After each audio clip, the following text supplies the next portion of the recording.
late, close to an hour late. It's fine. This doesn't matter. No one watches these live anyway. And also no one watches them at all.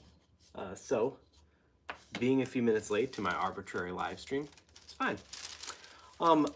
I made a video a few months ago about how I sold all my pro gear. I got a little bit of pushback because I didn't sell all my pro gear. I sold a bunch of my pro gear and I sort of leveled down some of my gear. I had like a Sony a7S III, which is a really great camera.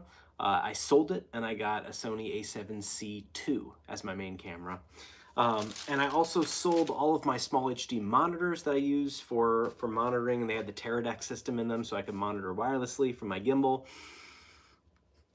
I had a bunch of stuff. I had a Zoom F6, which was really nice, and then I downgraded to the Zoom F3, which isn't a downgrade, it's just less inputs, but it's not any sacrifice in quality or anything like that. But the reason I was doing this is because I wanted to, forgive me, I need to clean up my desk so I can show you this, but now I've got a wireless mic, so I can, in theory, if you can hear me. So the reason I was doing this is I had shot a couple things in August, September, and October, and then I went on paternity leave. And as I did that, some things became clear about my setup and the way I like doing stuff and what I like doing. And so what I ended up sort of shifting my mindset on, like, I had so much gear. I had the Rhino slider with 24-inch rails and 48-inch rails. I had multiple gimbals. I had just so much stuff and so many accessories. And I was trying to prepare myself to be able to shoot anything.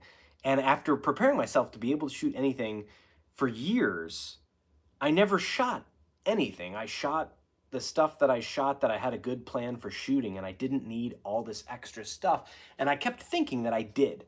And that's what kept me buying things and things. And at the end of it, the epiphany that I've had, the gear that really matters, there's two things, maybe three things that really matter with gear. And I would say you need to have good lights. Good lights go a long way, and having a few good lights will make a huge difference no matter what camera you're using. If you're using your phone, it'll look better with good lights than it will using an amazing camera with bad lights or no lights. And so for that reason, I have the Hudson Spyder Mosey. Let's take you around here. The Hudson Spyder Mosey. If you haven't seen one of these before, these arms all articulate. I made a few videos about this. It's amazing even without this 7-foot umbrella that it's currently plugged into. But I love this light. And it folds up and packs down with all my other quasars and fits in one case down there, which is pretty awesome, and I'm pretty happy about that, including all the ballast, all the power, everything like that. And then I also added this Amaran F22C, which is this big flat light that can be red and any other color you would want it to be. I have it set to daylight right now as sort of a overhead hair light, but this thing is just a panel. This whole part here is just diffusion. Like, the actual light is just a big matte. And so it's really convenient. It's really good light. And for the longest time, I bought the Aperture 300D or whatever. I had a 120D, I had a 300D. And I was looking at getting a 600D, but the first thing you do with all these lights is diffuse them. And I've made videos about that before, but unless you're doing like narrative cinematic stuff where you're really trying to create a moody look, all your light is gonna be soft before you use it. You don't want a hard light for an interview or anything like that. And so you gotta build a big light dome and all this stuff. And so by going with light mattes or going with something that you can bounce into an umbrella or has the parabolic shape of the Spyder, you save yourself so much time and your kit is smaller and you have less stands because you're smarter about your light and you're tailoring your gear to exactly what you're doing instead of trying to be prepared for anything. Now with a hard light, like the 300D, you can do more things with that light than you can with one of these softer lights because you can have that hard light or you can soften it. So it can be both things. These can never be hard lights. But for what I do, I don't need a hard light. I don't want a hard light. And so have good lights, have a good microphone and audio recorder. And I have two microphones that I use, and really only two. And they are the excuse me. I have the Rode NTG3, which fits in this little case and isn't in there. Here it is. I have the Rode NTG3, which is a shotgun microphone. It's Rode's flagship microphone. I have this microphone, and then more often than that, my only video that anyone's ever seen on YouTube is about this microphone, the Rode NT5, which is a pencil condenser microphone, which if you're in an uncontrolled space, like if you're in a room with a little echo, a shotgun microphone will make everything sound muddy. A pencil condenser will not. And so if you're shooting in somebody's conference room, if somebody's office, and anything other than outside or a room that has no echo because it's either carpeted or actually like professionally sound treated or has good drapes and a drop ceiling, anything other than a great sounding room with no reverb, you're going to get a more natural sound out of a pencil condenser microphone in most cases. So I have these two microphones, and then I run them into a Zoom F3, which is the same as the Zoom F6, except it only has two inputs. Why they call it the F3, I don't know, because the F2 is this one with only one input. And these two things get me through everything, where I can record two inputs in 32-bit float, which means I don't need to monitor the levels. I've made a video about 32 float, made 3 videos about 32 float, and what it does and what it does not do. But if you know how to use it right, it's incredible. And so getting a recorder that records in 32 float was paramount for me, and getting two microphones that go into it well. And then as a backup, I have this F2, which is it's not even a transmitter, it's just a recorder that you can plug a lav into, but it records in 32 float. You can't even actually set a level on this, you have to do it all in post. But this thing is so fantastic for doing anything. Sound Mixer Pro, what's up? Yeah, 32 float changed the game. I turned my nose up to it for a while of like, well, I can do sound, I don't need it.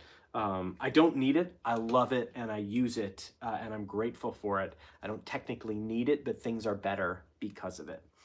So have good lights, have good audio, but you don't need everything, and I never use a huge blimp and anything. Here's the thing, if you want a good kit, pick what you want, put what you want in it, what you're actually going to use, and hire people to do the other stuff. And that, I think, is the big lesson that I learned, where if I need something lit better than I can light, for 90% of my jobs, my quasars and these two lights can do everything. But any job that doesn't, instead of saying like, oh great, I've got 9 more lights that I can finally use, instead I just hire somebody who has those lights, and they'll bring them in and they'll use them and run them and do everything for me. That's great. It's the same with audio. If I need 4 lavs to mic 4 people, I'm going to want to monitor those anyway. And so I hire a sound pro. I hire Jay Sweet. And that's so liberating. And that's the key to having a good, reliable kit, is knowing your kit is going to be good for most of your work, but knowing when it's not, you've got people you can call to fill in the blanks, and not just fill in the blanks, but do a better job with them than you would have if you even had their gear. And so as I pared down my kit, pared down the audio kit, we've got just the F3, F2, the mics. This Joby that I'm wearing, Joby sent this to me, and I'm still in the process of testing it. So again, if you can hear me, it's working so far. I haven't gone through all the footage yet as I've done tests on it. But so then the main thing is the camera. And again, I downgraded from the Sony a7S III to the a7C II, which is like the smaller form factor body, but with the same sensor as the a7 IV in it, but with some added stuff of AI for autofocusing and, or not AI, but machine learning, I guess, for autofocusing and stuff like that.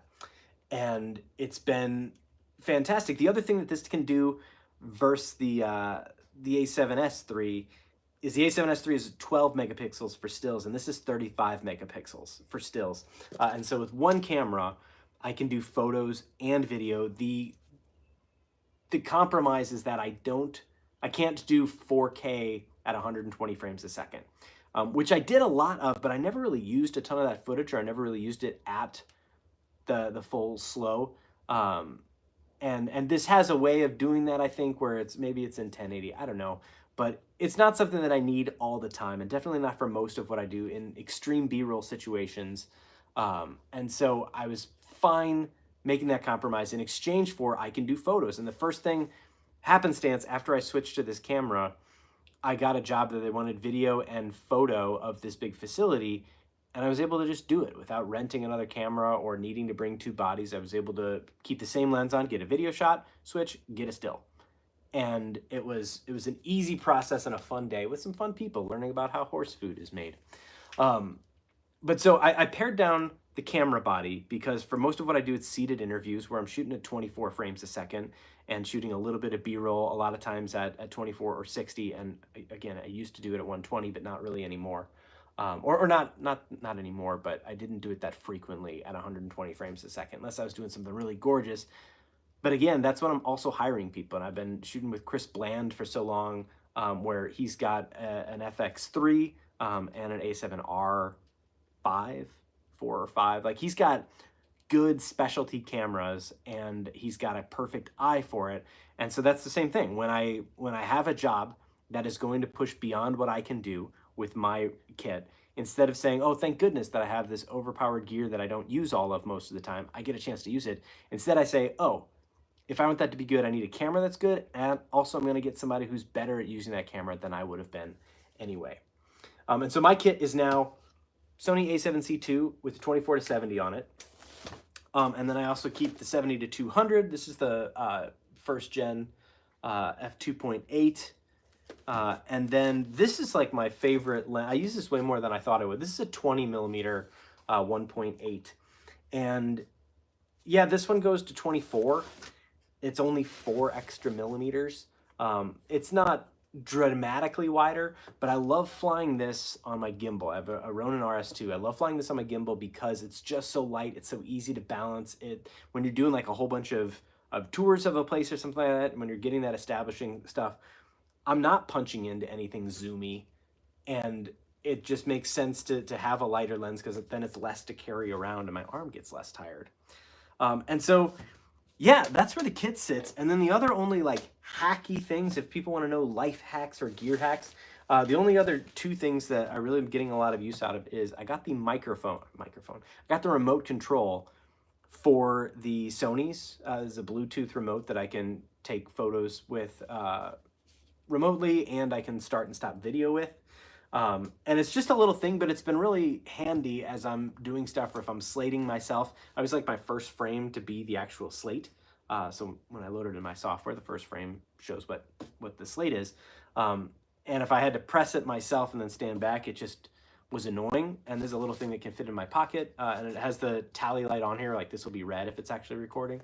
And so it makes it easier. And then the other thing, I don't know why I got so bonkers obsessed, but like around Black Friday, Anchor did a couple sales and they did like mystery box stuff.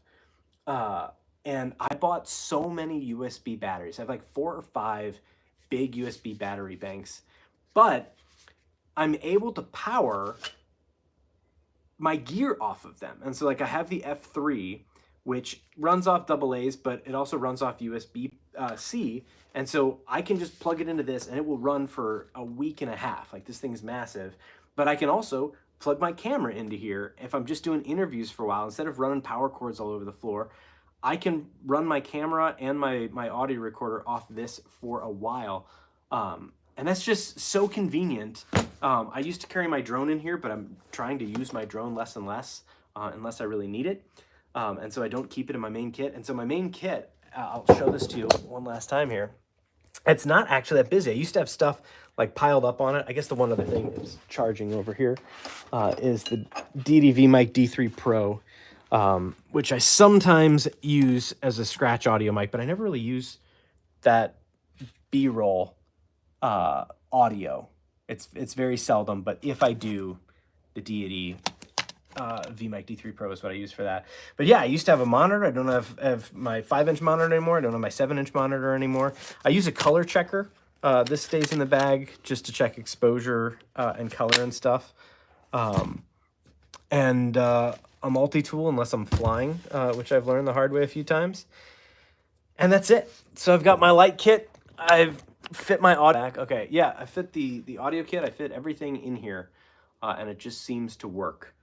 But if I just killed my stream, I'm sorry. I accidentally my phone clamp for my tripod hit the power button. So that's it. That's the new kit, and that's why it's pared down. Is this does 90% of what I do all the time, and the 10% that my old kit used to do was just not worth the expense, and I was able to sell a bunch of that and get a bunch of money back to buy gear that was more useful for me and to just save some money. And I knew like the A7S III, I'm sure they're going to release a successor to that soon, and when they do, the resale price of that A7S III will drop. So I sold it while it's still at a lot more value, and I got this camera in the meantime. I may end up getting it depending on what it does and the size of its stills or what, or just getting a second body eventually if that's what makes sense for me. But I'm trying to produce more and more and shoot less and less, and this is a kit that can let me capture almost anything that I need to capture. And I'm happy. I'm happy with it. I'm happy here, and I'm happy not having to get out and build a huge kit and put monitors and a cage and rails and a map box and all that sort of stuff. It's lean, it gets the job done, and these are just tools. These are tools, and if the quality of your work, if you are at the place in your job, at the place in your production, where the difference between the sensor in this camera and the sensor in an FX3 or whatever is going to make a huge impact on your clients, then go for it, and that's awesome, and I'm proud of you, and maybe even a little jealous of you. But I'm sure for most of us, we're not limited by our gear. We're limited by other things. So I got rid of the gear that extended beyond that limit, and I now live in this happy, pared down kit. And in a few weeks, I'm gonna fly to California and put it to the test again. And when I come back, I'll let you know if I was disappointed in my decision or not. I don't think I will be. I promise, Dane. We'll be good. That's all I got. Thank you so much for watching. Again, I was late getting started tonight, but what does it matter? Have a great day or night or whatever, wherever. See you later. Bye.